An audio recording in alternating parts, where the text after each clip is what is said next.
Hello and welcome to the untold reality. मैं हूं तनुज खुराना और आज हम बात करने वाले हैं अडानी और हिडनबर्ग के विवादों के बीच में हिंदुस्तान के लोगों का क्या रिएक्शन रहा, कि हिंदुस्तान के लोगों ने इसे किस रूप में देखा। हिंदुस्तान की कुछ लोगों की मानसिकता जो आज जश्न मना रही है कि अडानी ग्रुप ने ऐसा किया, अडानी ग्रुप ने देश का पैसा खा लिया, अडानी ग्रुप ने ऐसा कर दिया, लेकिन कभी उन्होंने इसकी डीप के अंदर जाके कभी ये नहीं सोचा होगा कि अडानी ग्रुप की जो 8 लाख करोड़ रुपए का नुकसान हुआ वो केवल अडानी का नहीं, अडानी के निवेशकों का नहीं, देश का भी नुकसान हुआ है। कभी इसकी डिटेल या कभी इसकी गहराई में जाकर नहीं सोचा होगा, लेकिन आज हम बात करने वाले हैं इस वीडियो के माध्यम से कि ये असली सच्चाई क्या है। जो विपक्ष है वो जो आज फैला रहा है, आज ये रवीश कुमार एंड कंपनी जो आज एक कर रहे हैं कि LIC भी बर्बाद हो गया, अडानी बर्बाद हो गया, देश बर्बाद हो गया, लेकिन सच्चाई किसी को नहीं पता। सच्चाई क्या है वो आज हम बात करने वाले हैं दी अनटोल्ड रियलिटी में। पहले अगर आपने मेरा चैनल सब्सक्राइब नहीं किया तो प्लीज़ दोस्तों सब्सक्राइब जरूर कीजिएगा और बेल आइकॉन दबाना बिल्कुल मत भूलिएगा, ताकि भविष्य के अंदर इस तरह के वीडियो जो है आपको नोटिफिकेशन के द्वारा मिलते रहे और हमारा भी जो है हौसला बढ़ता रहे।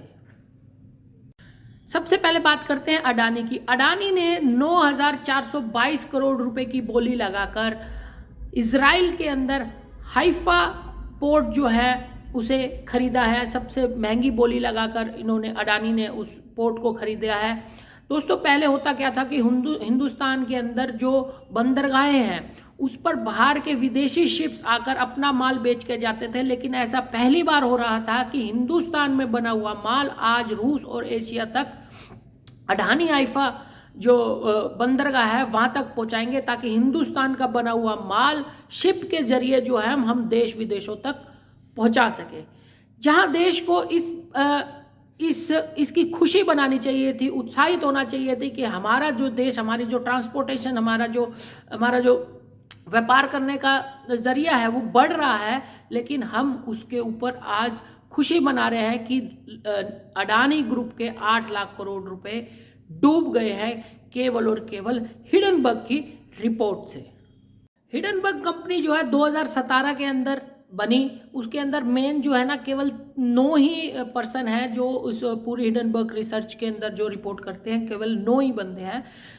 मुझे समझ ये नहीं आता कि जो गोरी चमड़ी वाले की जो कंपनी है उसकी रिपोर्ट, वो भी उनकी एक निजी राय है, उनकी रिपोर्ट कैसे हिंदुस्तानियों ने फटाफट मान ली, जिस कारण से उनको 8 लाख करोड़ रुपए का घाटा हुआ हिंदुस्तान के अंदर। और बड़े दुख की बात है कि देश के अंदर लोग जश्न मना रहे हैं इस बात का कि अडानी का फेल हो गया, अडानी के शेयर गिर गए और उसका हिडनबर्ग का गुणगान कर रहे हैं। क्या आपसे ये पूछना चाहता हूँ, क्या हिंदुस्तान के अंदर जो सरकारी कंपनी से भी है जो कि इस तरह की अगर कहीं दिक्कत है तो उसके ऊपर मॉनिटर करती है, क्या उस पे इंडियन फर्म पे कोई विश्वास नहीं कर रहा? जो विदेश में बैठे हुए केवल, जिनका सबको पता है कि हिडनबर्ग जो है शॉर्ट सेलिंग से पैसे कमाती है, उसकी एक रिपोर्ट से 8 लाख करोड़ रुपए का देशवासियों का नुकसान हो गया। हिडनबर्ग कंपनी 20 से ज़्यादा कंपनियों को बर्बाद कर चुकी है केवल अपने रिपोर्ट मात्र से।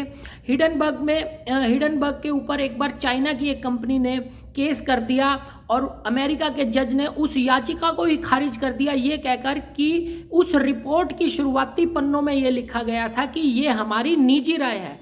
आप समझिए बात को कि केवल और केवल जो ये सारा गेम जो रचा गया है वो है निवेशकों का भरोसा तोड़ने के लिए ये सारा गेम रचा गया है। और हिंदुस्तान के कुछ मूर्ख लोग इसके अंदर जश्न मना रहे हैं कि और बोल रहे हैं कि अडानी ने ये बेच दिया, अडानी ने वो बेच दिया, अडानी देश को लूट गया। तो आप सोचिए कि ये गेम केवल और केवल निवेशकों का भरोसा तोड़ने के लिए था। देश के अंदर आज सब मीडिया में यही शोर मचा रखा है, रवीश कुमार कंपनी हो चाहे विपक्ष हो, केवल यही शोर मचा रहा है कि मोदी ने सब कुछ अडानी को बेच दिया, अडानी ने देश को लूट लिया, मोदी और अडानी मिलकर देश को लूट रहे हैं। लेकिन सच क्या है आपको मैं बताता हूँ। अडानी की शुरुआत कहाँ से हुई? अडानी की शुरुआत 1981 में, जब 19 साल के थे अडानी, थे गौतम अडानी, तब उन्होंने अपना प्लास्टिक का बिजनेस शुरू करा मुंबई से। उस समय महाराष्ट्र में किसकी सरकार थी? कांग्रेस की सरकार थी। उसके बाद 1992 के अंदर मुद्रा बंदरगाह जो खरीदा गौतम अडानी ने, उस समय वहाँ पे किसकी सरकार थी? उस समय कांग्रेस की सरकार थी। उसके बाद देखते ही देखते अडानी ग्रुप जो है 2006 में देश का सबसे बड़ा लार्जेस्ट इंपोर्टर बन गया। उस समय उनका इंपोर्ट का लाइसेंस किसने दिया? यूपीए सरकार ने दिया। उसके बाद 2009 के अंदर अडानी लार्जेस्ट पावर जनरेटर बन गए। उस समय किसकी सरकार थी? 2009 में यूपीए की सरकार थी। और विपक्ष शोर मचा रहा है कि अडानी और मोदी मिले हुए हैं। आप पिछले साल की ही बात ले लीजिए, 65,000 करोड़ रुपए का इन्वेस्टमेंट की घोषणा करी राजस्थान के अंदर। गहलोत सरकार ने उनको बड़े तवज्जो दी। गहलोत सरकार ने इसके ऊपर ये कहा कि इनकी इन्वेस्टमेंट से 40,000 नौकरियां जनरेट होंगी। उसके बाद विपक्ष यही शोर मचा रहा है कि मोदी और अडानी मिले हुए हैं। उसके बाद अब आप देखिए एक और हल्ला गुल्ला मचा हुआ है, एक और झूठ जो है विपक्ष जो है फैलाने को तैयार बैठा है और फैला भी रहा है कि एलआईसी को बर्बाद कर दिया, एलआईसी का ये बिक गया, एलआईसी बर्बाद हो जाएगी। केवल भरोसा तोड़ना, आप सोचिए बात को, भरोसा तोड़ना। हिंदुस्तान का जो इकोनॉमिक जो इतनी उभर के सामने आई और इतनी मजबूत है, उसको तोड़ना जो है लक्ष्य है। एलआईसी आज एलआईसी हर जो बंदा है देश का है, एलआईसी अपनी ले रखी है, अपनी उसका भरोसा तोड़ा है। अब ये देखिए 30 जनवरी को एलआईसी का बयान आया कि उसने अडानी ग्रुप के शेयर के अंदर 30,000 करोड़ रुपए इन्वेस्ट किए। हिडनबर्ग की रिपोर्ट से पहले एलआईसी की निवेश की वैल्यू लगभग 70,000 करोड़ रुपए थी, लेकिन उस हिडनबर्ग की रिपोर्ट के बाद एलआईसी की जो उस समय निवेश की वैल्यू हो गई 56,000 करोड़ रुपए। अब आप ये देखिए अभी भी एलआईसी जो है 26,000 करोड़ रुपए जो है अभी भी फायदे में चल रहा है, लेकिन विपक्ष यही फैला रहा है, रवीश कुमार एंड कंपनी और विपक्ष यही शोर मचा रहा है कि एलआईसी बर्बाद हो गई, एलआईसी भी बिक गया, एलआईसी को भी बेच डालेंगे, खा गए एलआईसी को।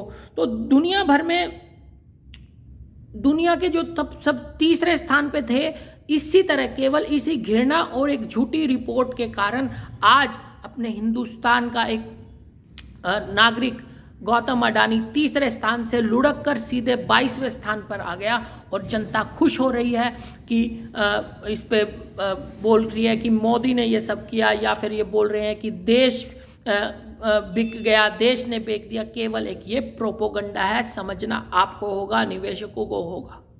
मैं एक बात जो है हिंदुस्तान की जनता से पूछना चाहता हूं, क्या आपने कभी हिंदुस्तान के अंदर विदेशी कंपनी जो काम कर रही है या हिंदुस्तान से पैसा कमा रही है, क्या कभी आपने उनके बारे में पूछा? कभी आपने HUL यानी हिंदुस्तान यूनिलीवर की कंपनी के बारे में पूछा? वो विदेशी कंपनी बाहर से आकर हिंदुस्तान में पैसा कमा रही है। ITC, कोका कोला, कभी आपने इनके बारे में पूछा? आपने इनकी हिस्ट्री पूछी?